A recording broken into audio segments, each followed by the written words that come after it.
Excellent. Bon, alors, je vais... Je ne sais pas si... j'aurais bien voulu me lever, mais je ne sais pas si...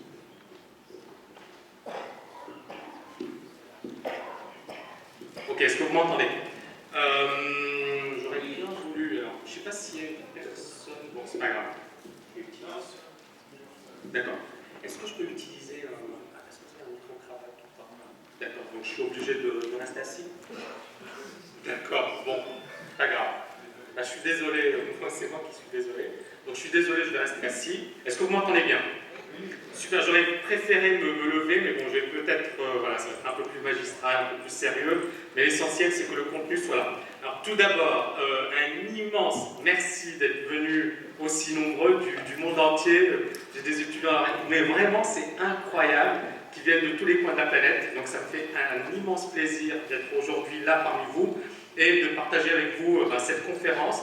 Et je vais revenir aujourd'hui sur un thème que j'affectionne tout particulièrement, à savoir la psychologie des foules.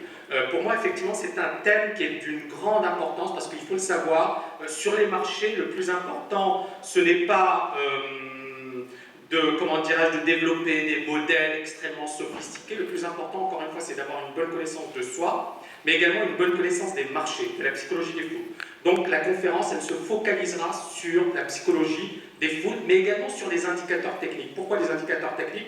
Parce que je considère que c'est la manière la plus efficace de cerner à un instant T donné la psychologie qui règne sur les marchés. C'est-à-dire que si effectivement vous savez bien utiliser les indicateurs techniques, ça vous permettra de cerner des situations d'euphorie, de panique assez rapidement. Donc je vous conseille vivement de les étudier. Alors juste un petit point, il faut savoir que le 3 avril, je vais donner une conférence, 3 avril, je donnerai une conférence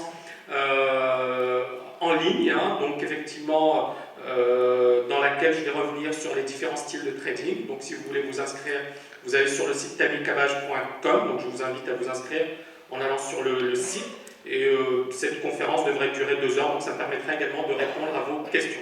Alors là, rapidement, avant de commencer la conférence, j'ai envie d'introduire cette conférence en revenant sur Emmanuel Derman. Emmanuel Derman, c'est un quant. Donc un quant, c'est un matheux qui est extrêmement célèbre aux États-Unis. Il a été le responsable des quants chez Goldman Sachs, donc grosse banque d'affaires. Et ce monsieur a écrit un livre en 2007, My Life as a Quant, mais également un autre bouquin en 2012, Pourquoi les modèles se comportent mal.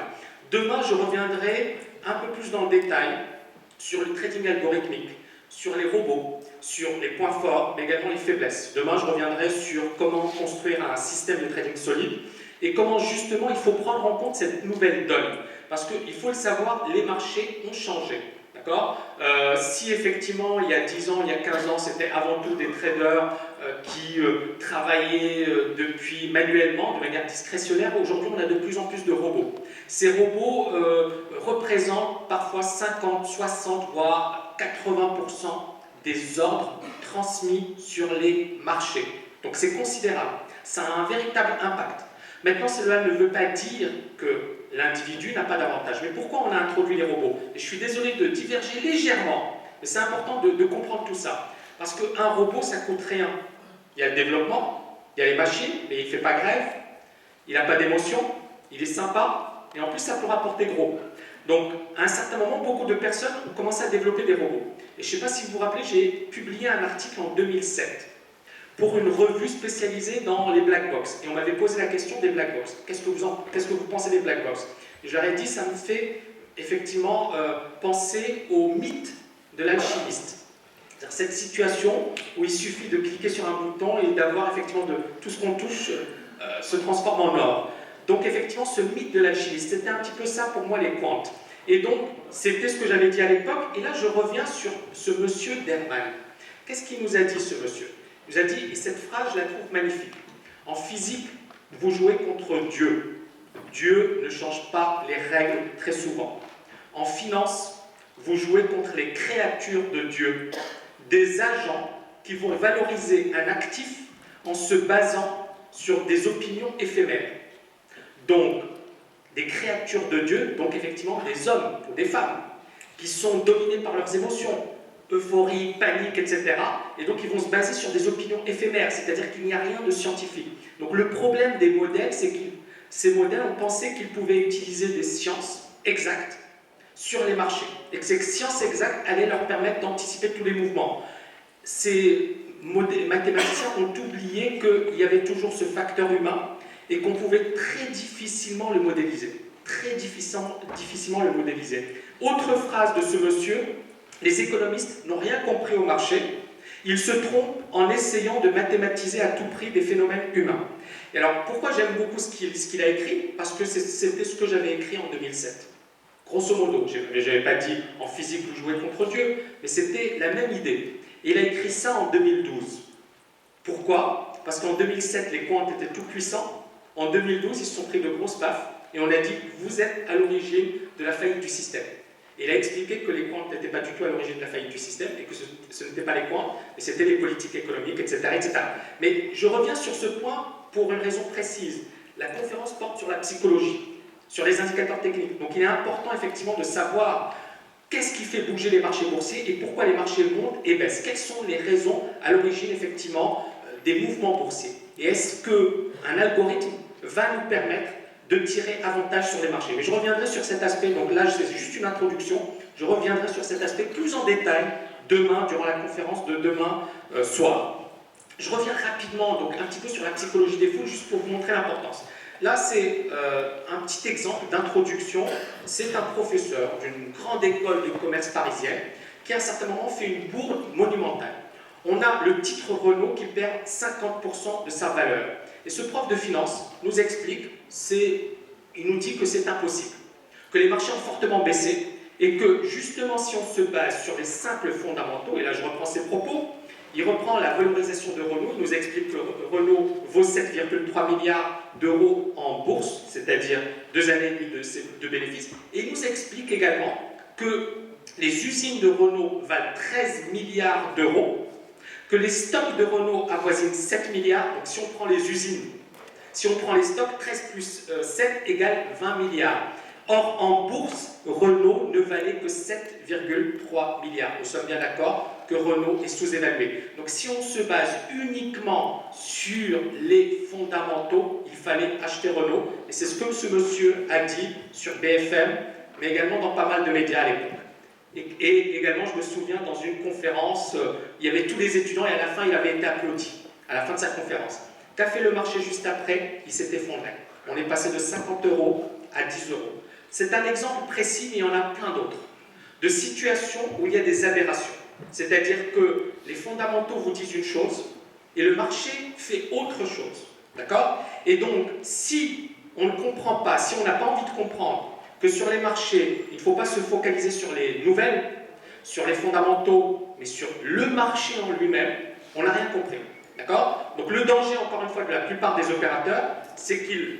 Je ne sais pas si je peux bouger ça ou pas? Non. Bon, je vais le rapprocher.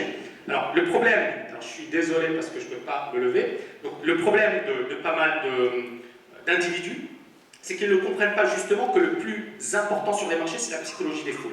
C'est ce qui fait effectivement bouger un cours, à la hausse ou à la baisse. Donc là, en l'occurrence, on voit effectivement le titre qui baisse fortement. Et donc, moi, le petit conseil que j'ai envie de donner à ce monsieur, mais bon, je pense qu'il le sait, c'est qu'effectivement, il faut relire John Maynard Keynes, l'un des plus grands économistes du XXe siècle, qui dit la chose suivante. Est-ce que je peux le retirer? D'accord. Le micro est... L'écran. Je l'utilise.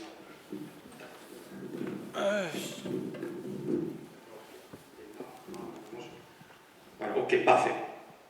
C'est bon? Super, merci beaucoup. Bon, je suis un peu limité dans les mouvements, mais c'est pas grave. Donc, rapidement, je reviens sur le concours de beauté. Donc, effectivement, il n'y a rien de plus irrationnel que d'investir de manière rationnelle sur les marchés. Donc, le plus important pour vous, ça va être justement de cerner à un certain moment qu'est-ce qui fait le marché. Est-ce que la psychologie dominante est plutôt haussière, est plutôt baissière? Est-ce qu'on est dans une situation d'euphorie, de panique? Et surtout de ne pas tomber dans le piège des comportements moutonniers. Et le problème de pas mal d'individus, tout à l'heure j'ai une personne, alors je ne sais pas si elle est là, qui me disait « Tami, j'ai envie de vendre des cols sur le CAC 40 ».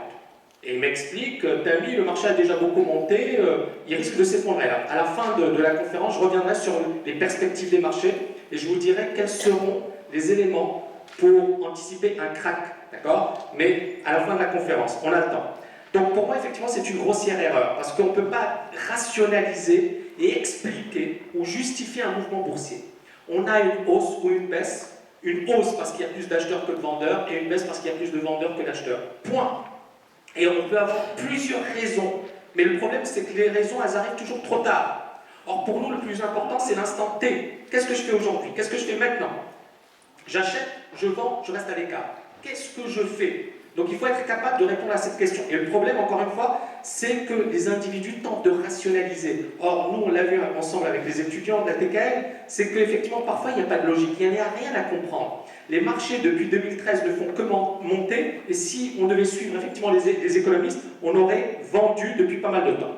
Donc le deuxième point, c'est justement quels sont les véritables fondamentaux des cours boursiers, quels sont les déterminants des cours boursiers. Je reviens sur cette phrase de Paul Krugman, prix Nobel d'économie en 2009, que j'apprécie tout particulièrement. Les économistes font rarement de bons spéculateurs, ils réfléchissent mal. Pourquoi j'apprécie cette phrase? Parce que c'est un économiste qui a eu l'humilité de dire on ne comprend rien au marché, d'accord? Et les marchés, effectivement, ont une logique qui n'est pas celle des économistes. Donc, comme je vous l'expliquais, on a ce professeur d'économie qui nous dit, voilà, Renault est sous-évalué, elle est sous-valorisée, il faut l'acheter.